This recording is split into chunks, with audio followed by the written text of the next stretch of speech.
La première chose que remarqua le pêcheur Patrick Malley ce jour-là, sur la rive de la rivière Shannon, ce furent deux pierres de rivière, parfaitement lisses, là où auraient dû se trouver les yeux d'Elara O'Connell. Cela se produisit le matin du 16 mai 2009, lorsque Patrick vérifiait ses filets. Au début, il pensa que la femme était simplement tombée, mais en s'approchant, il comprit immédiatement. Devant lui gisait une habitante locale que tout le monde connaissait à Ballyclare. Elle possédait l'unique boulangerie de la petite ville, et chaque matin, sa boutique était la première à ouvrir ses portes. Mais pas cette fois. La police appelée sur les lieux travailla rapidement et efficacement. Les experts établirent qu'Elara avait reçu plusieurs coups d'un objet contondant lourd à la tête. Aucune trace de vol ou d'autres actes criminels ne fut trouvée. Cela conduisit immédiatement les enquêteurs à penser que les raisons de ce qui s'était passé pouvaient être plus profondes et plus complexes. Les habitants de la ville confirmèrent qu'Elara se promenait chaque jour exactement à 19h sur le sentier le long de la rivière, toujours sur le même itinéraire et toujours avec son terrier Barney. Mais maintenant, il n'y avait pas de chien à ses côtés. Ce fait attira immédiatement l'attention de la police, car l'animal pouvait être un témoin important des événements de cette soirée. Le médecin légiste, après avoir examiné les lieux, confirma l'essentiel. Les pierres avaient été placées après qu'Elara eut cessé de donner des signes de vie. Et cela avait été fait par quelqu'un de manière intentionnelle et consciente. À Ballyclare, une petite ville où tout le monde se connaît depuis des années, ce qui s'était passé provoqua un choc et de l'inquiétude. La police comprenait qu'il fallait agir rapidement et avec prudence, avant que les voisins ne commencent à se soupçonner mutuellement. Pendant ce temps, la tâche principale des enquêteurs se résumait à une chose: comprendre où se trouvait maintenant le terrier Barney, le seul qui aurait pu voir ce qui s'était réellement passé cette soirée-là, près de la rivière Shannon. Elara O'Connell était connue de tout le monde à Ballyclare. Non seulement on savait qui elle était, mais on la considérait vraiment comme une partie importante de la vie de la ville. Chaque matin, elle ouvrait les portes de sa petite boulangerie dans la rue principale exactement à 6h. Quelques minutes plus tard, les premiers visiteurs entraient, des ouvriers de l'équipe de nuit, des propriétaires de magasins voisins, des écoliers et leurs parents. Elle appelait chacun d'eux par son nom, se souvenait de qui aimait les croissants et de qui ne prenait que du pain à la farine de seigle. La boulangerie O'Connell's Bakes n'était pas simplement un endroit où l'on vendait de la pâtisserie. Dans cet établissement, on se réunissait pour parler, discuter des nouvelles, simplement échanger quelques mots avant la journée de travail. Certains habitants racontèrent plus tard aux enquêteurs qu'Elara essayait toujours d'aider, pouvait donner de la pâtisserie à crédit ou même gratuitement si quelqu'un oubliait son argent. Beaucoup de ceux qui venaient ici chaque matin percevaient cela comme une attention personnelle et pas simplement comme la gentillesse du propriétaire du magasin. Les employés qui travaillaient à la boulangerie confirmaient qu'Elara était une personne exigeante, mais juste. Si l'un des assistants se trompait avec une recette ou gâtait la pâte, elle signalait calmement l'erreur et montrait comment faire correctement, et elle n'élevait jamais la voix. Une des employées dira plus tard aux policiers qu'à la boulangerie, il n'était simplement pas d'usage de se disputer. Tous les conflits de travail étaient résolus rapidement et pacifiquement pour que les visiteurs ne remarquent rien. En dehors de son travail, Elara était également un exemple pour ses voisins. Les gens qui vivaient près d'elle racontaient qu'elle balayait souvent elle-même la rue devant sa maison et la boulangerie. Elle n'attendait pas que les services municipaux arrivent, prenait simplement un balai et faisait le ménage, parce qu'elle pensait que la ville devait être propre. À Ballyclare, on avait l'habitude de la considérer comme faisant partie de la vie quotidienne, ordinaire. Et lorsque ce matin-là la boulangerie n'ouvrit pas, les habitants locaux sentirent immédiatement que quelque chose de mauvais s'était produit. Les gens commencèrent à s'appeler mutuellement, vérifiant si elle n'était pas malade ou s'il n'y avait pas eu des circonstances familiales. Finalement, la nouvelle de ce qui s'était passé près de la rivière Shannon fit rapidement le tour de toute la ville. Les policiers qui commencèrent à interroger les habitants se retrouvèrent face à une situation où personne n'avait la moindre idée de qui pouvait vouloir du mal à Elara. Les employés vérifièrent de ses données personnelles, pas de dette, pas de conflit avec les voisins, aucune plainte déposée. Personne ne pouvait se souvenir d'un cas où elle se serait disputée avec quelqu'un au magasin ou dans la rue.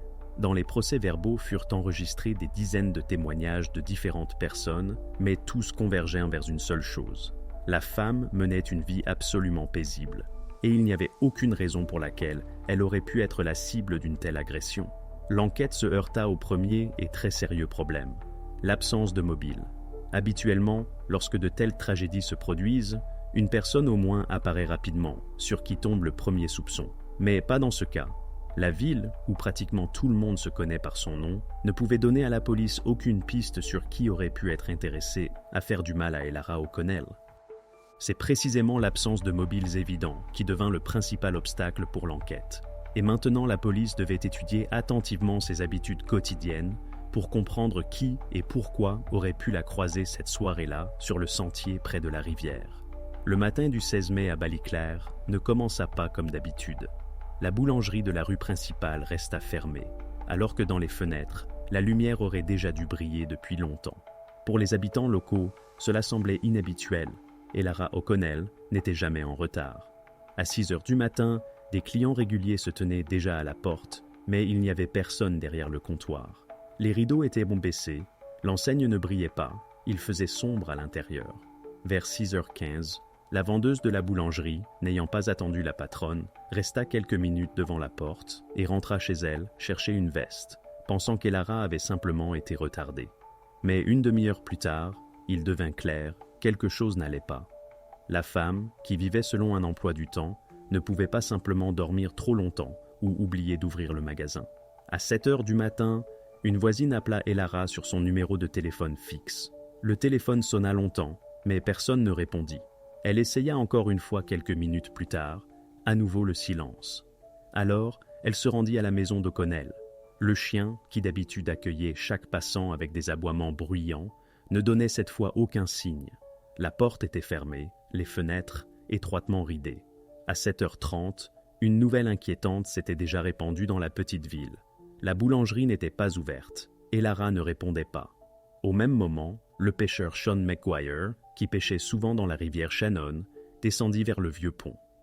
Sur ce sentier, les citadins se promenaient souvent, et il avait vu Elara ici plus d'une fois. Lorsque l'homme contourna le virage près de l'eau, il remarqua une silhouette anormalement immobile sur l'herbe.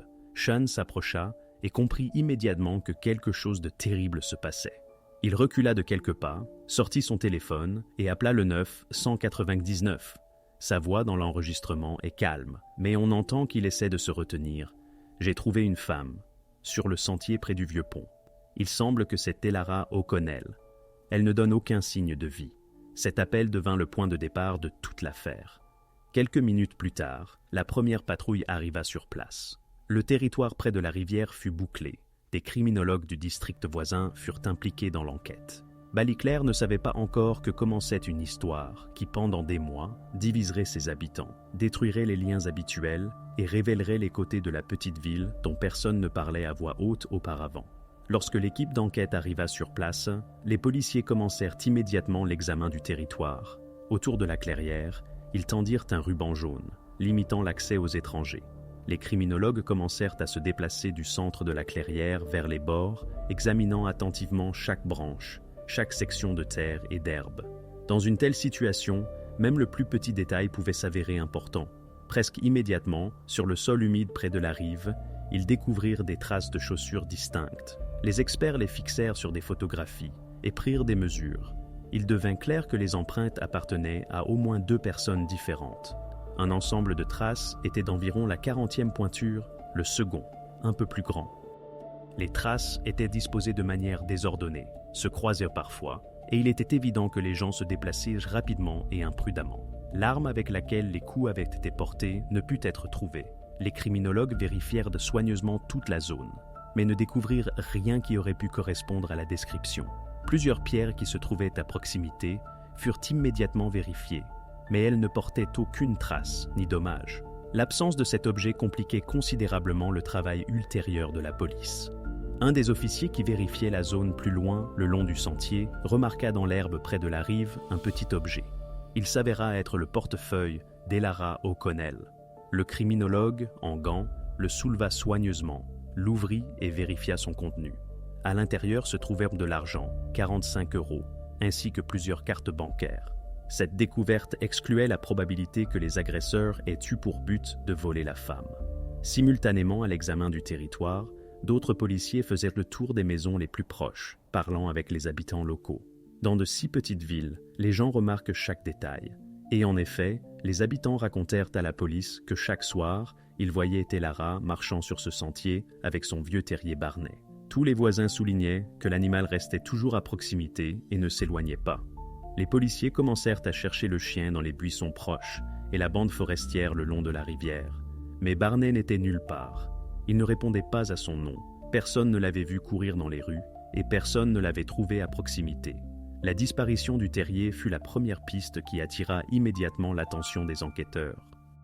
Les officiers continuèrent les recherches, comprenant déjà que c'était précisément Barney qui pouvait s'avérer être le témoin clé des événements survenus la veille au soir près du vieux pont.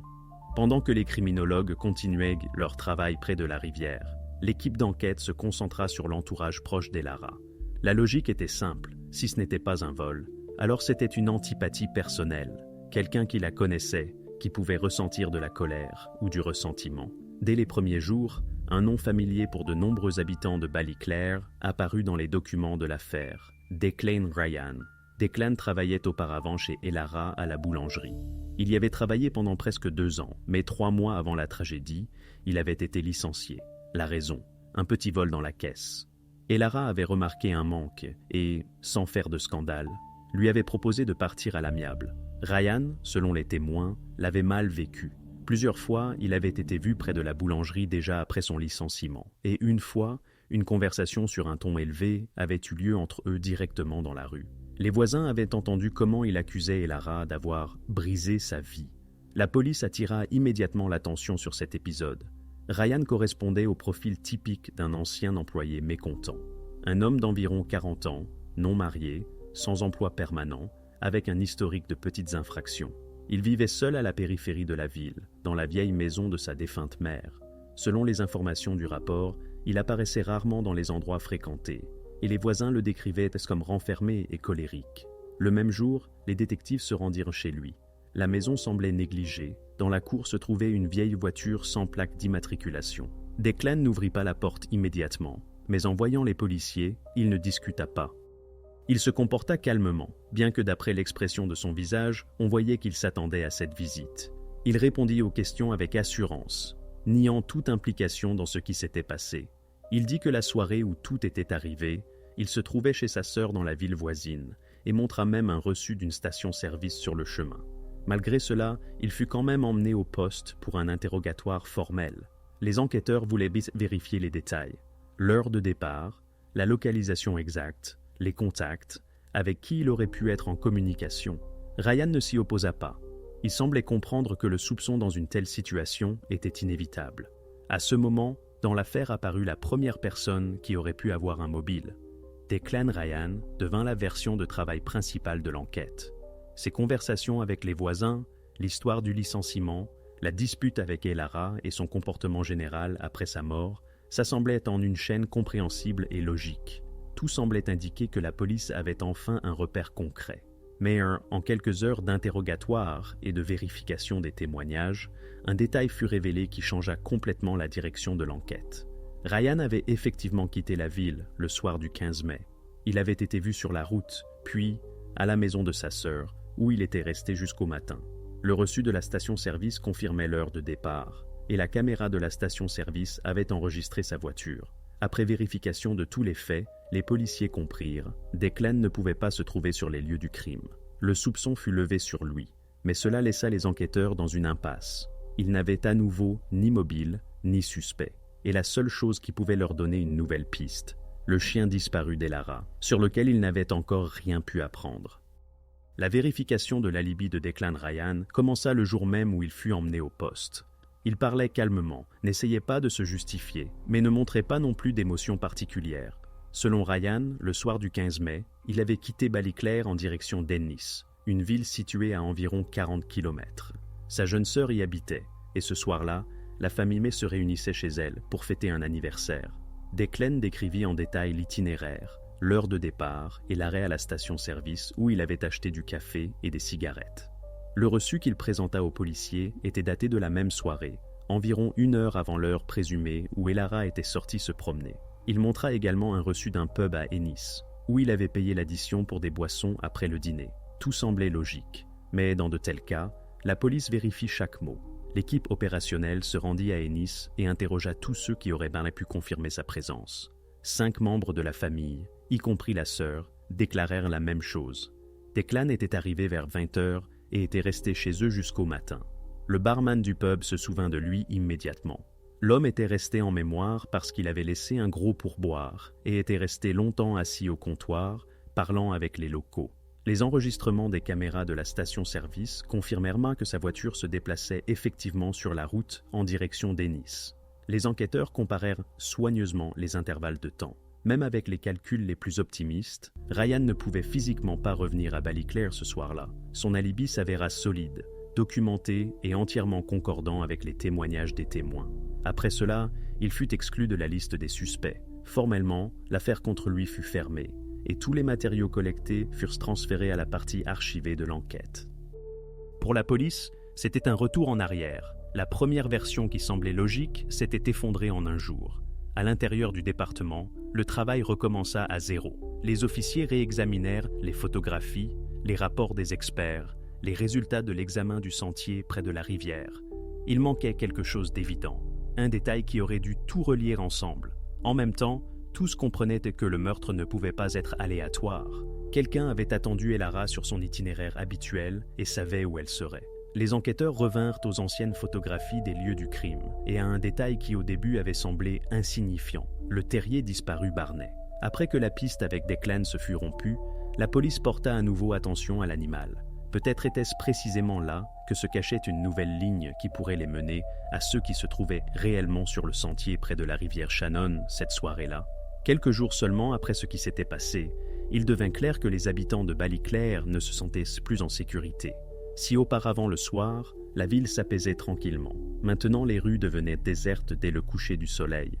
Les voisins, qui encore récemment laissaient tranquillement les portes non fermées à clé, commencèrent tout soudain à vérifier les serrures plusieurs fois par nuit.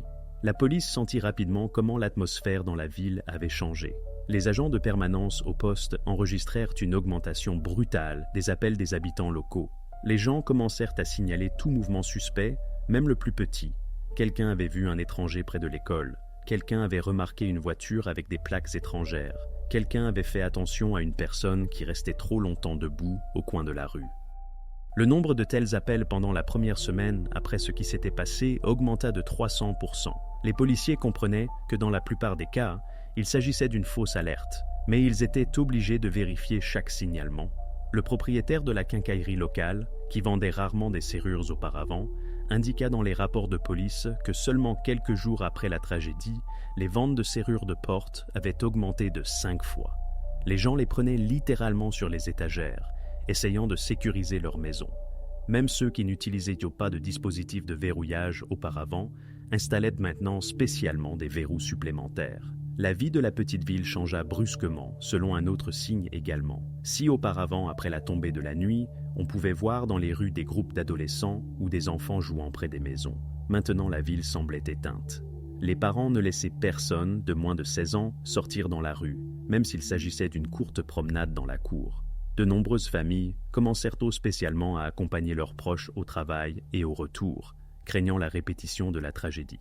La peur et la méfiance envahirent rapidement Ballyclare. Si auparavant les habitants locaux communiquaient tranquillement entre eux, partagèrent des nouvelles et discutaient des événements quotidiens, maintenant les conversations devinrent courtes et tendues. Les gens commencèrent à éviter de discuter de ce qui s'était passé, mais essayaient constamment de découvrir ce que pensaient les autres. Les voisins se regardaient mutuellement avec suspicion, bien qu'il n'y ait aucune raison réelle d'accusation mutuelle. Pour la police, cela devint un problème, car de véritables pistes dans l'enquête n'apparaissaient toujours pas. À ce moment-là, des dizaines d'appels de citadins et plusieurs faux témoignages avaient déjà été vérifiés, mais aucun mouvement réel en avant n'avait été obtenu par l'enquête. À l'intérieur de la petite ville commença à se former une atmosphère de tension collective, dans laquelle chaque personne pouvait devenir un suspect potentiel aux yeux des autres. L'enquête avait des photographies, des procès-verbaux d'interrogatoire, des résultats d'expertise et d'enquête auprès des voisins. Mais il n'y avait aucune indication concrète sur celui qui était derrière le crime. Le chien d'Elara n'avait toujours pas été retrouvé et cela ne laissait pas en paix les enquêteurs, qui espéraient que c'était précisément cette piste qui les aiderait à les mener sur la bonne voie. Le matin du 19 mai, un appel inhabituel parvint au téléphone de la police de Ballyclare. C'était Michael Doyle qui appelait, un fermier local vivant à environ 5 km en dehors de la petite ville. Michael signala que sur le territoire de sa ferme, il avait trouvé un chien étranger. Le chien était épuisé, se déplaçait à peine et restait presque sans bouger près d'une vieille grange. Selon le fermier, le chien portait un collier avec le nom de Barney. La police reconnut immédiatement ce nom. C'était ainsi que s'appelait le terrier Delara O'Connell, qui avait disparu le soir du 15 mai. Les enquêteurs se rendirent immédiatement à la ferme.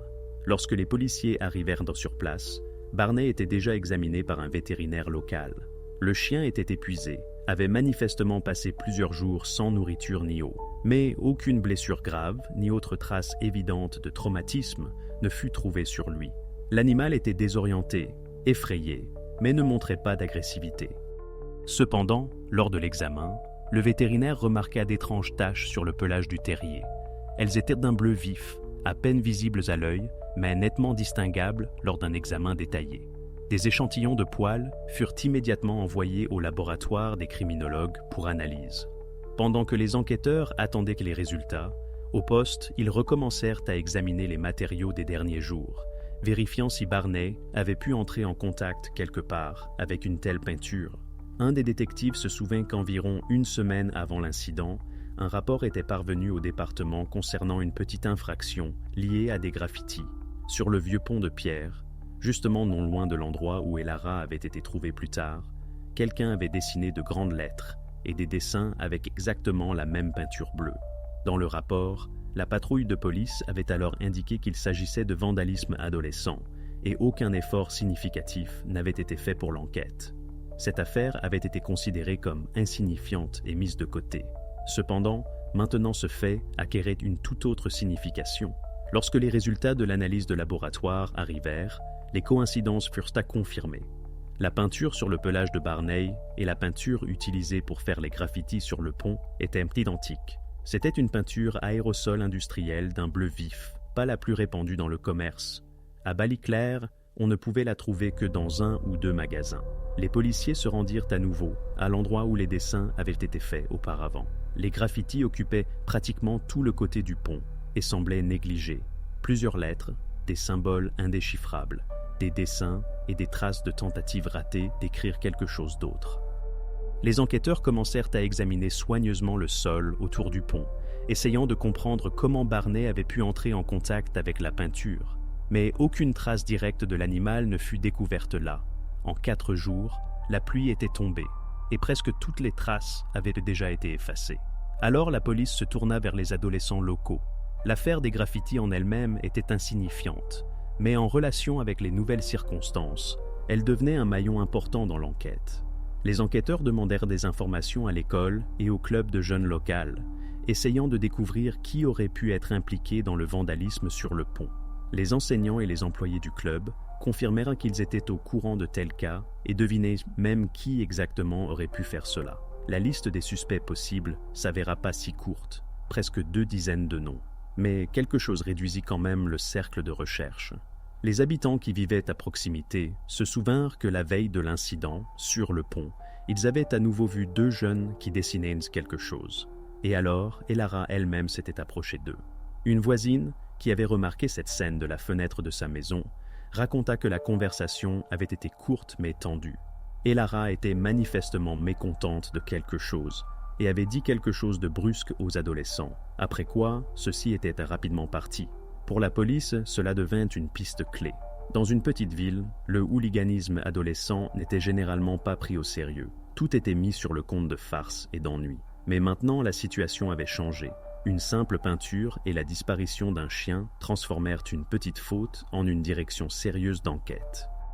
Les enquêteurs comprenaient qu'il fallait découvrir le plus rapidement possible qui exactement se trouvait sur le pont, de quoi Elara leur avait parlé, et pourquoi c'était précisément après cet incident que tout s'était produit. Lorsque les résultats de l'expertise de laboratoire de la peinture arrivèrent, les enquêteurs comprirent immédiatement qu'ils avaient obtenu une piste réelle et très concrète.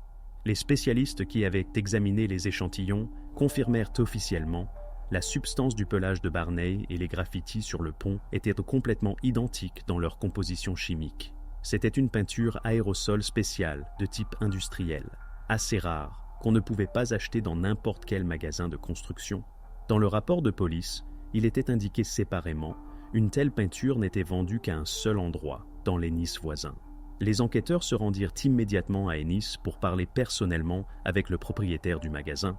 L'homme, en voyant la photo de la bombe de peinture, se souvint immédiatement de cette marque. Il confirma que le lot était arrivé en vente environ 1 mois avant ce qui s'était passé et était petit, seulement quelques bombes. La police obtint la liste de tous les achats faits pendant les 4 dernières semaines et commença à étudier en détail chaque enregistrement. Les agents opérationnels examinèrent les reçus de caisse, comparèrent les dates d'achat avec les enregistrements vidéo des caméras de surveillance à l'intérieur du magasin. Au total, pendant la période indiquée, cette peinture avait été achetée par 7 personnes et la plupart des acheteurs étaient des ouvriers du bâtiment ou des représentants d'entreprises locales. Cependant, l'un des achats attira immédiatement l'attention des policiers. Sur l'enregistrement de la caméra, on voyait comment 2 jeunes gens payaient en espèces pour plusieurs bombes de cet aérosol bleu. Le vendeur nota qu'ils ne ressemblaient pas à des travailleurs professionnels, plutôt des adolescents ou des étudiants. Les détectives retournèrent à Ballyclare et commencèrent à vérifier les identités de ceux qui pourraient correspondre aux images de la vidéo. Ils s'adressèrent aux enseignants de l'école locale et découvrirent bientôt que sur l'enregistrement vidéo se trouvaient Liam Fitzgerald et Connor Murphy. Les 2 adolescents vivaient dans la ville, étudiaient ensemble et, selon les enseignants, ne s'étaient jamais distingués par des fautes graves. Néanmoins, leurs noms figuraient déjà sur les listes établies après l'enquête, auprès des témoins de l'incident des graffitis sur le pont. La police se mit prudemment à rassembler des informations sur l'endroit où se trouvaient Liam et Connor le soir du 15 mai. Il s'avéra que cette nuit-là, aucun d'eux n'était à la maison. Les parents des adolescents ne purent même pas confirmer avec précision leur localisation, car tous 2 déclarèrent qu'ils se trouvaient en compagnie l'un de l'autre, se promenaient et étaient rentrés tard à la maison. Cette imprécision renforça encore les soupçons des enquêteurs. Les criminologues, de leur côté, préparèrent un rapport détaillé sur la peinture, indiquant dedans non seulement les coïncidences de composition chimique, mais aussi la correspondance exacte de la couleur, du type de pulvérisateur et des particularités du mélange aérosol lui-même. Cela confirmait que la peinture sur le chien et sur le pont provenait de la même source, qui était maintenant connue de la police. Les enquêteurs comprenaient qu'ils avaient maintenant suffisamment de motifs pour convoquer officiellement les adolescents pour interrogatoire et procéder à des perquisitions dans leur maison. Jusqu'à ce moment, l'enquête consistait en suppositions fragmentaires et détails indirects. Mais maintenant apparaissait une piste claire, tangible. Une simple bombe de peinture aérosol bleu transforma l'épisode précédemment insignifiant du vandalisme en pièce à conviction centrale de l'affaire. Pour la police, c'était un tournant important dans l'enquête. Pour la première fois apparaissait la possibilité de sortir des limites des suppositions et de se rapprocher de ceux qui pouvaient réellement se trouver près d'Elara le soir de l'incident.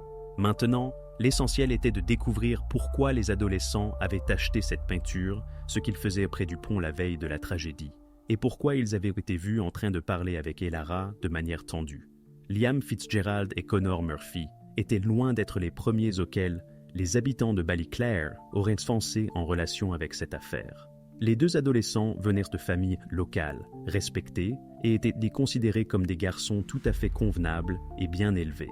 Leurs pères étaient connus dans la ville. Le père de Liam, James Fitzgerald, possédait une petite entreprise de construction et jouissait d'une bonne réputation parmi les voisins. Le père de Connor, Patrick Murphy, était directeur adjoint de l'agence locale de la banque. Dans une telle ville, ce n'était pas simplement de bons postes, cela signifiait respect et autorité. À l'école, les adolescents étudiaient tout à fait correctement. Aucun des enseignants ne pouvait se souvenir de quelque chose de sérieux ou de provoquant dans leur comportement. Le directeur de l'école donna à la police des témoignages dans lesquels il décrivit Liam et Connor comme des adolescents ordinaires, pas enclins à l'agression ou au conflit. Au contraire, de nombreux enseignants parlaient d'eux comme de garçons polis et réservés, qui pouvaient avoir de petites farces, mais rien sortant du cadre. C'est précisément pour cette raison que lorsque les parents de Liam et Connor apprirent que leurs enfants étaient entrés dans le champ de vision de la police, la réaction fut vive et catégorique. James Fitzgerald contacta immédiatement le journal local et déclara que la police essayait simplement de trouver quelqu'un pour calmer les citadins et que son fils était devenu une cible pratique. Patrick Murphy envoya une lettre officielle au Poste dans laquelle il qualifiait les actions de la police d'injustifiées et nuisant à la réputation des familles. Les parents des garçons accusèrent ouvertement les forces de l'ordre de commencer une chasse aux sorcières. La tension dans la ville devint encore plus perceptible. Les habitants de Ballyclare se divisèrent. Certains soutenèrent la police, considérant que toute piste devait être vérifiée, et d'autres étaient complètement du côté des familles des adolescents. Les proches de Liam et Connor organisèrent même un petit groupe de soutien qui commença à s'opposer à ce qu'ils appelaient l'abus policier. Dans la petite ville où tout le monde se connaissait, de telles accusations et protestations ne firent que renforcer l'atmosphère anxieuse. Malgré la pression croissante de la part du public et les protestations officielles des parents, la police continua méthodiquement à vérifier les faits. Les enquêteurs interrogèrent à nouveau les témoins, précisèrent les itinéraires des adolescents le jour de l'achat de la peinture et revinrent à nouveau à l'enregistrement vidéo du magasin à Ennis.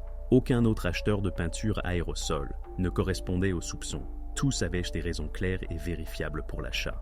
Finalement, l'enquête rassembla suffisamment de matériaux pour demander une autorisation officielle de perquisition dans les maisons des Fitzgerald et des Murphy. Le juge, après avoir examiné les documents présentés, décida de délivrer des mandats pour mener des opérations, malgré l'indignation des deux familles. Les parents insistaient sur le fait que la police essayait simplement de trouver quelqu'un pour fermer l'affaire plus rapidement, et insistaient sur le fait que les enquêteurs ne trouveraient rien. Néanmoins, la décision fut prise. Les policiers se préparaient à mener les perquisitions, comprenant à quel point il était important de mener cette procédure soigneusement et attentivement. Tous comprenaient que la ville observait attentivement chaque étape de l'enquête et toute action incorrecte pouvait conduire à de graves conséquences. Ballyclare, une petite ville qui avait toujours vécu paisiblement et tranquillement, se trouvait au bord d'un conflit interne. Mais pour la police, l'essentiel restait non pas l'opinion des habitants ni les protestations des parents, mais la recherche de toute preuve qui pourrait enfin faire la lumière sur ce qui était arrivé à Elara O'Connell cette soirée-là près de la rivière. Lorsque la police entra dans la maison de Liam Fitzgerald, l'atmosphère devint immédiatement tendue. Les parents se tenaient silencieusement à côté des officiers, observant comment ceux-ci examinaient chaque pièce. Au début, rien d'inhabituel ne fut trouvé. Des choses ordinaires, des cahiers d'école, du matériel de sport. Mais dans le garage, un des enquêteurs remarqua l'étagère du fond, où parmi de vieux outils et des boîtes était cachée une bombe presque vide de peinture à aérosol. La couleur bleu vif correspondait à celle trouvée sur le pont et sur le pelage de Barnet. Simultanément, un groupe d'agents opérationnels menait une perquisition dans la maison de Connor Murphy. Là, dans la chambre de l'adolescent, un criminologue examinait attentivement les chaussures. Après quelques minutes, il prit dans ses mains une paire de baskets, comparant attentivement le dessin de la semelle avec les photographies des traces des lieux du crime. La correspondance était évidente même au premier regard. L'officier emballa soigneusement les chaussures et les transmit aux collègues pour effectuer une expertise. Les parents des deux adolescents étaient présents lors des perquisitions et semblaient désorientés. James Fitzgerald répétait que la bombe ne prouvait rien et que Liam aurait pu l'utiliser pour n'importe quel travail à la maison. Patrick Murphy niait que Connor soit sorti de la maison ce soir-là, insistant sur le fait que son fils n'aurait jamais rien fait de tel. Les deux pères essayaient de convaincre la police qu'une erreur s'était produite et que leurs enfants étaient injustement accusés de ce qu'ils n'avaient pas commis. Pendant ce temps, les enquêteurs commencèrent à interroger les camarades de classe et les connaissances de Liam et Connor pour obtenir une image plus claire de ce qui s'était passé dans les derniers jours avant la tragédie. Un des amis d'école raconta à la police qu'il avait vu comment la veille de ce qui s'était passé, le 14 mai, Liam et Connor étaient sur le sentier près du vieux pont. Selon lui, il dessinait baisser quelque chose sur le mur de pierre lorsqu'Elara apparut. Entre elle et les adolescents surgit une dispute émotionnelle. Elara était manifestement mécontente, parlait fort et distinctement, disant qu'elle signalerait tout aux parents. Les adolescents partirent rapidement, manifestement nerveux. D'autres témoins vivant à proximité confirmèrent cette version. La voisine d'Elara donna à nouveau des témoignages, ajoutant de nouveaux détails. Selon elle, les adolescents ce soir-là étaient irrités et même agressifs. Connor répondait fort à Elara, affirmant que c'était juste un divertissement et que rien de grave ne s'était produit. Et Liam avait l'air effrayé et persuadait son ami de partir le plus rapidement possible. Ces témoignages devinrent le moment décisif. Les enquêteurs virent enfin un mobile possible, la peur des adolescents face à la réaction des parents. Dans une petite ville comme Ballyclare, l'autorité de la famille et la réputation des parents comptaient beaucoup. Liam et Connor comprenaient parfaitement que si l'information sur les graffitis parvenait à leur père, la punition serait sévère. Et peut-être, C'est précisément cette peur qui devint la raison pour laquelle une dispute ordinaire se transforma en quelque chose de beaucoup plus sérieux. La police commença à vérifier en détail cette version. Les criminologues envoyèrent immédiatement la bombe trouvée et les baskets pour une expertise supplémentaire afin d'obtenir des preuves irréfutables. Les agents opérationnels demandèrent des interrogatoires répétés des adolescents, ainsi que des conversations supplémentaires avec leurs camarades de classe et enseignants pour comprendre si leurs réactions dans les derniers jours avaient été remarquées d'une manière ou d'une autre par leur entourage. Pour les habitants de Ballyclare, ce nouveau tournant de l'enquête devint une épreuve difficile. 2 adolescents de famille tout à fait convenables, que tout le monde considérait comme des écoliers ordinaires, se retrouvèrent soudain au centre de terribles soupçons. Les locaux se divisèrent à nouveau entre ceux qui pensaient que la police avait trouvé les véritables coupables et ceux qui continuaient à insister sur le fait que les garçons s'étaient simplement trouvés au mauvais moment, au mauvais endroit. Cependant, l'enquête ne pouvait plus reculer. Les faits étaient trop évidents, et la seule chose qui restait à découvrir pour la police, c'était comment exactement la peur de la punition avait conduit aux événements de cette terrible soirée. Lorsque les voitures de police s'approchèrent du poste, devant le bâtiment s'était déjà rassemblé un petit groupe d'habitants de Ballyclare. Les parents de Liam et Connor arrivèrent avec leur fils, essayant de garder un calme extérieur. Mais d'après leur visage, on voyait qu'ils étaient tendus et préoccupés. Les adolescents semblaient désorientés.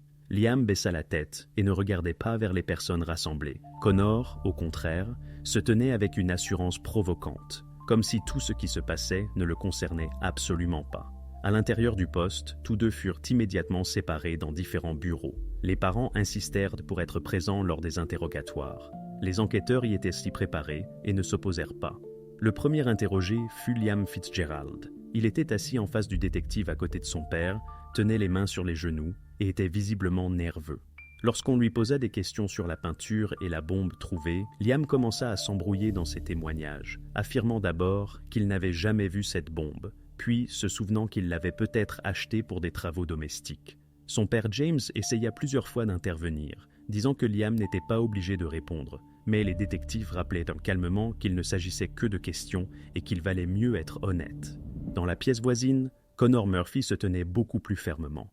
À côté de lui était assis son père Patrick, qui semblait beaucoup plus sûr de lui, et rappela plusieurs fois à son fils qu'il pouvait ne pas répondre si la question lui semblait déplacée.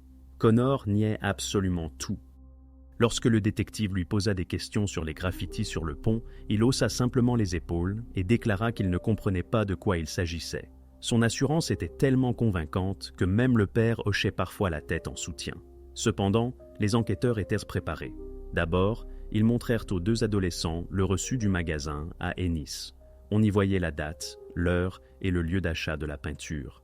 Connor se tut immédiatement. Essayant de trouver une réponse appropriée, Liam regardait simplement la table et évitait de croiser les yeux du détective. Puis la police leur présenta les témoignages d'un camarade de classe qui confirma leur conflit avec Elara sur le pont. Liam dit doucement qu'il ne se souvenait pas exactement de ce qui s'était passé alors. Et Connor commença à parler plus fort, affirmant que le camarade de classe s'était simplement trompé ou mentait. La preuve suivante fut la bombe de peinture trouvée dans le garage de Liam. À la vue de l'objet, James Fitzgerald soupira bruyamment et se pencha en avant, regardant fixement son fils. Liam commença manifestement à paniquer, répétant de manière confuse qu'il avait simplement oublié cette bombe et qu'il n'avait rien fait de mal avec. Le père lui ordonna de se taire et dit que sans avocat, il ne continuerait pas la conversation. Chez Connor, la situation se développait différemment.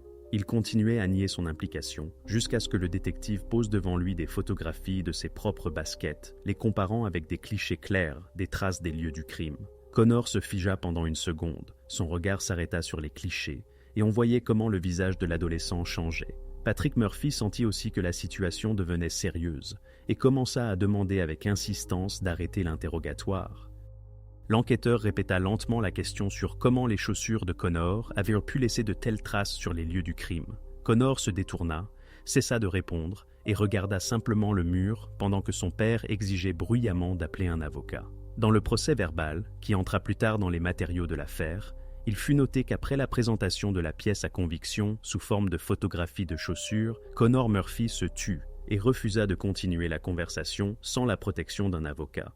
Son silence fut un moment important. Pour l'enquête, Cela signifiait qu'ils avaient enfin touché le point sensible. Si jusqu'à ce moment, les adolescents et leurs familles pouvaient en parler de coïncidence ou de confusion, maintenant pour la première fois, l'un des suspects perdit son assurance et commença à se défendre.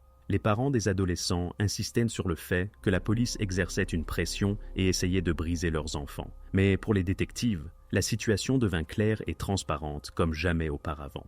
Le silence de Connor et la panique de Liam disaient si clairement que la police était plus proche que jamais de résoudre ce qui s'était passé cette soirée-là sur le sentier près du vieux pont.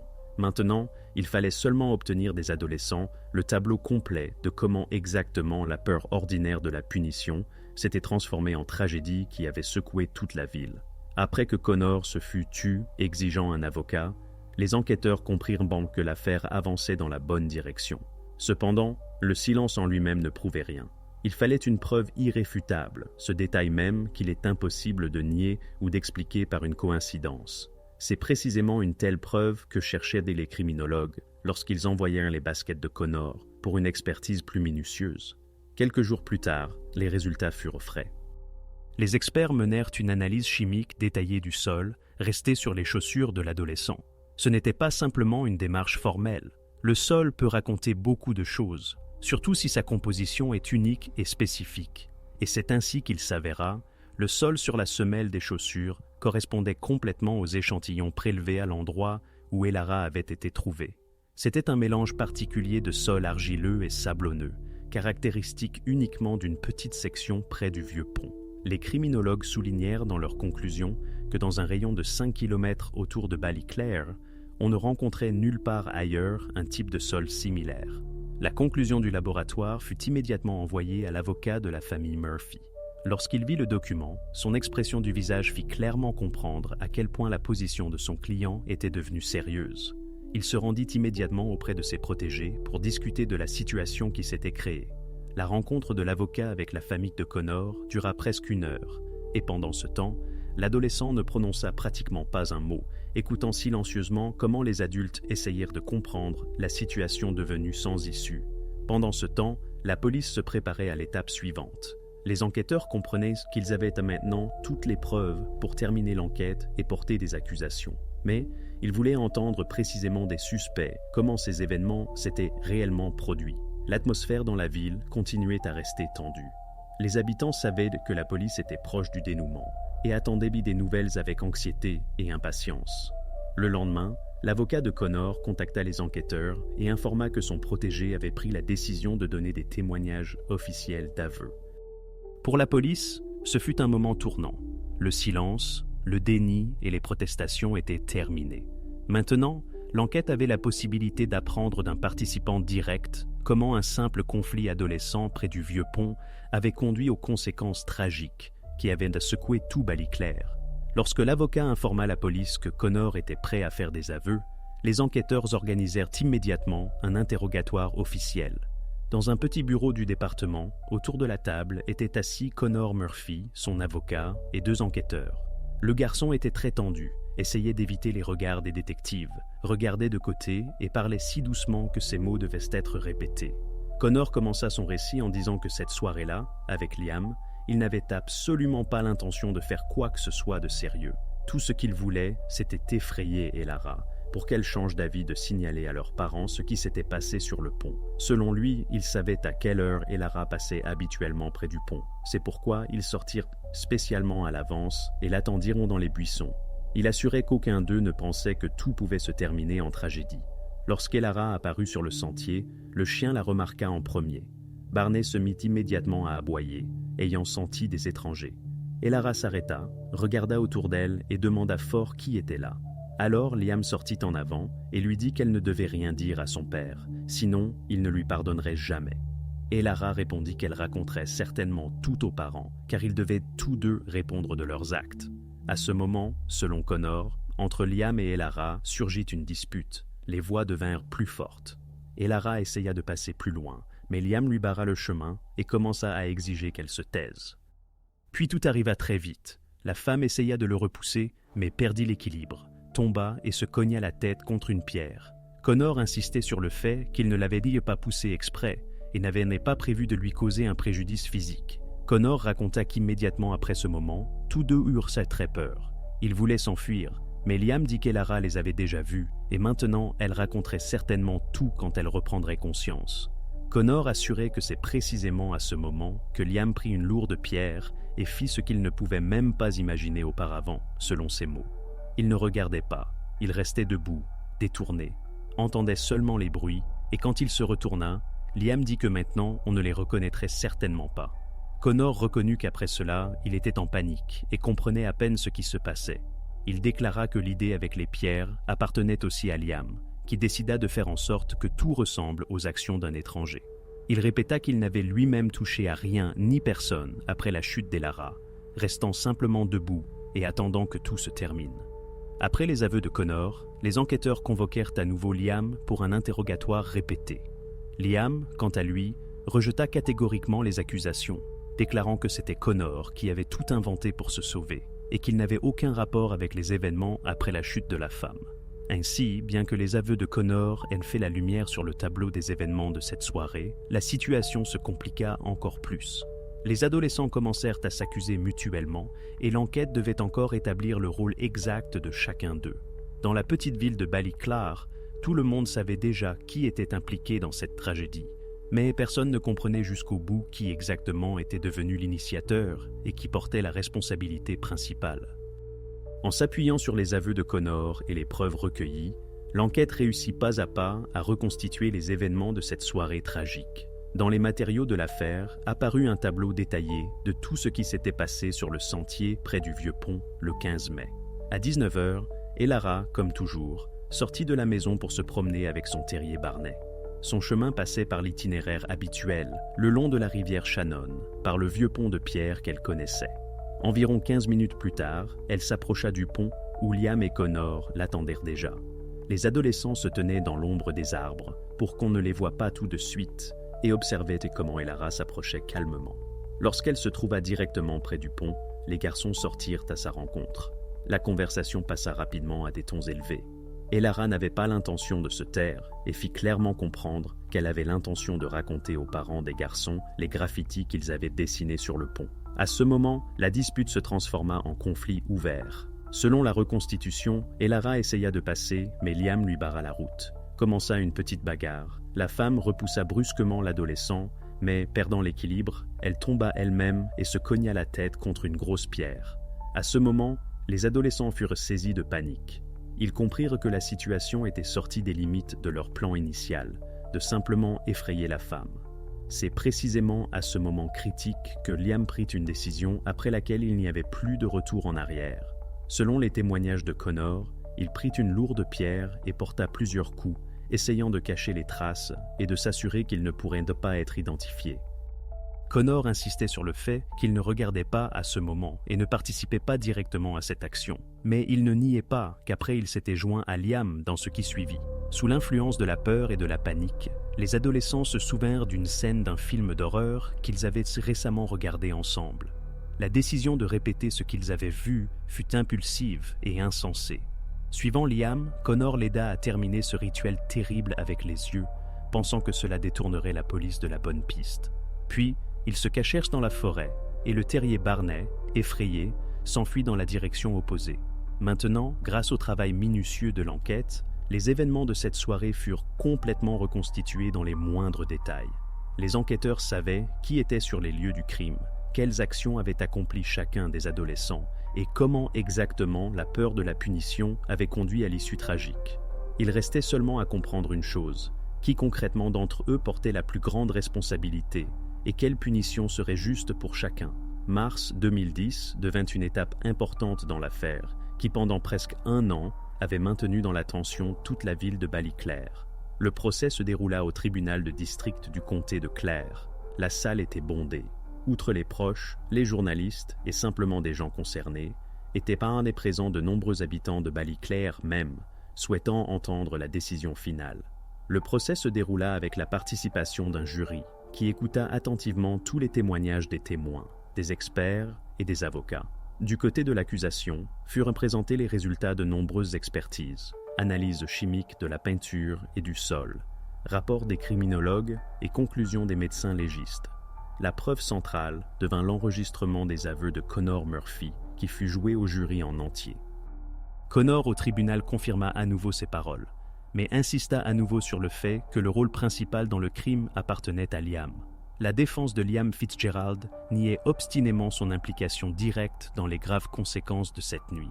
L'avocat répétait au jury que toute l'accusation contre Liam se construisait seulement sur les témoignages de son ami, qui, selon l'avis de la défense, essayait de rejeter la faute sur l'autre pour adoucir la punition pour lui-même.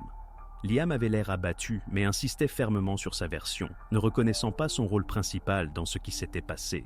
L'affaire fut examinée pendant plusieurs jours, et le jury ne put pas arriver longtemps à une opinion commune. Les habitants de la ville dans la salle du tribunal suivirent silencieusement comment le sort de deux adolescents se décidait sous leurs yeux. Après de longues discussions et un examen minutieux des preuves, le jury rendit quand même un verdict. Les deux adolescents furent reconnus coupables du meurtre d'Elara O'Connell.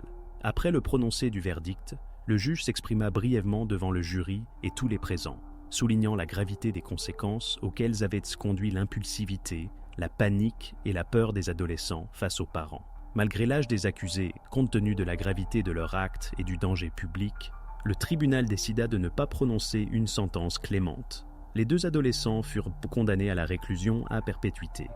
La sentence incluait une clause sur le droit de déposer une demande de libération conditionnelle après qu'ils aient passé en détention au moins 15 ans.